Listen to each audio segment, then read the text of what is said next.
Hey guys, welcome to my channel today, and today I'm going to be doing a Dutch pour using my new Boyle Colour Shift paints.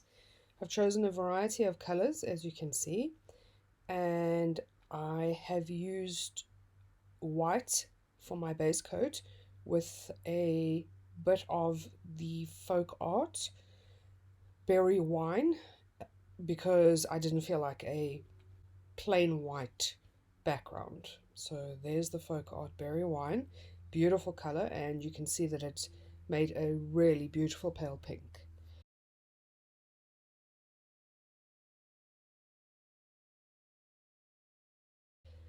So I am going to go through most of the process of covering my base with you because I recently met someone that has not seen many videos, and the one that she hasn't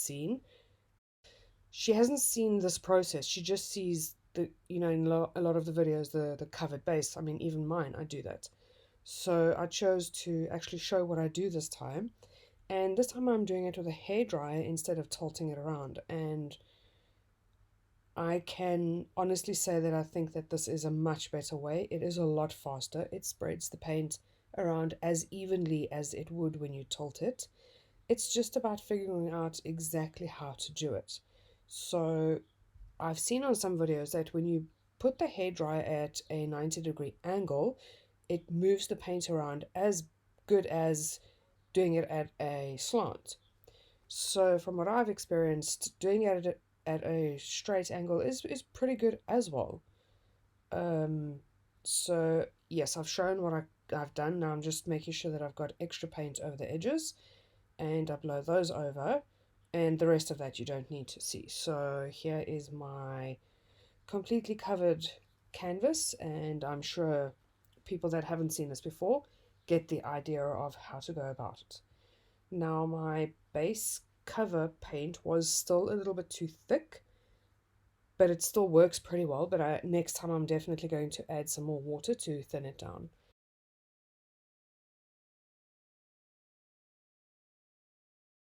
So my base coat is 1 part paint to 3 parts Floetrol, and then some white to thin it down.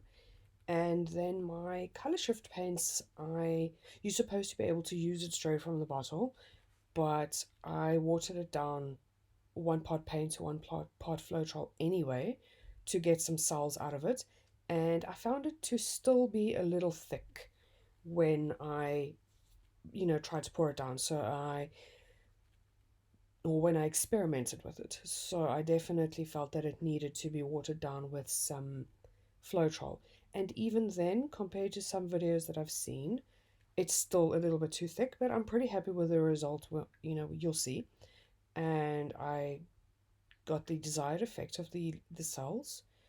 I think it's a beautiful paint. They are really lovely. The colors are, you can see it. They're quite shimmery and have that effect.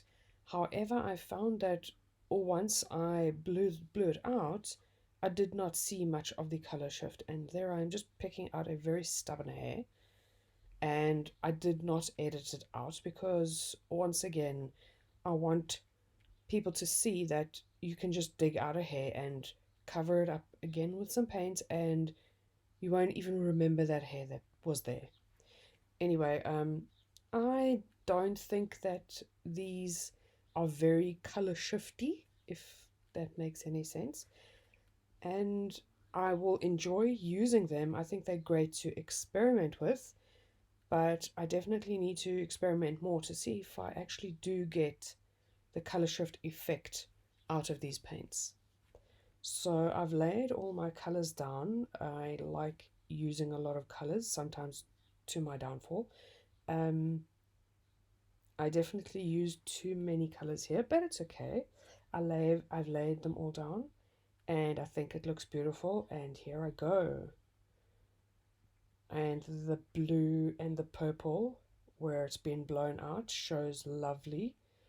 The teal type color also. But once again, I seem to always make a mistake with red. I need to learn that red is an entity all on its own, and you only use it very sparingly, or when your intention is to have red as your main color palette.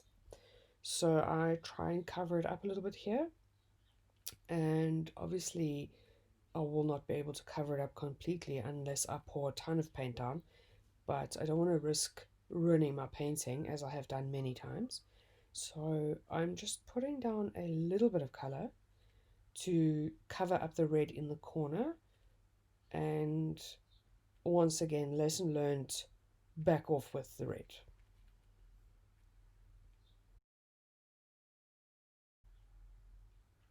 So now I'm just blowing that down again and moving it around, manipulating it, hoping that I get to cover it. And I do.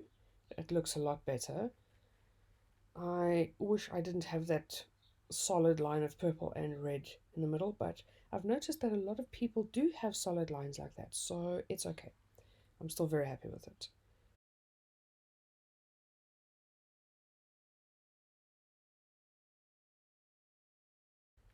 I'm going to use my airbrush after I torch it, just to get some extra cells out.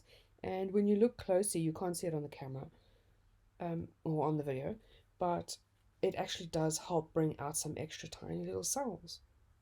So now I'm going to use my airbrush to frilly up the edges, also known as softening the edges. And I love doing that part. It really makes a difference to the painting. It gives it some character, and I don't know, it's what everyone does. It's what I've seen everyone do, and it really does make the painting lovely. Most people use a straw, the ones that don't have an airbrush, but I think an airbrush is lovely to use. I've got a weird one. It's got 5 settings, and it's not one where you push the little button down to get the air to come out. The air just comes out as a constant stream of air. I have to put it off for the air to stop. So like I said, it has 5 settings, which is pretty neat. This setting is on 3 so that it doesn't blow the paint around too much. And it's a good one. If the paint is thicker, then I use the setting number 5.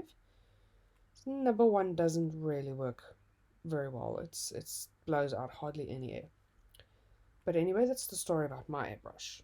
So I'm just, doing some finer details and bringing up some of the color that's underneath. There you can see I brought up some of the beautiful purple that was buried underneath.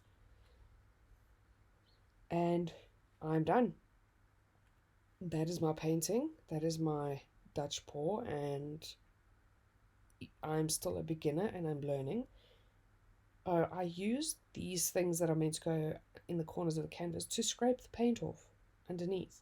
It works pretty well. And you just throw them away along with, your puppy pad or whatever you're using. Pretty nifty. But anyway, I'm very happy with my painting. I'm still learning, and I think this is a lovely outcome for a beginner. And I hope you guys like it too. Please let me know what you think. And here are 2 really pretty close-ups of the painting, and then a video to show you details as fine as I can. I don't have a great camera on my phone, so be patient, and sorry about the parts that go a little bit fuzzy, but here it is. And I'd like to thank you for watching. I'd love you to comment and tell me what you think, and I'd love it if you'd subscribe. See you again soon. Bye.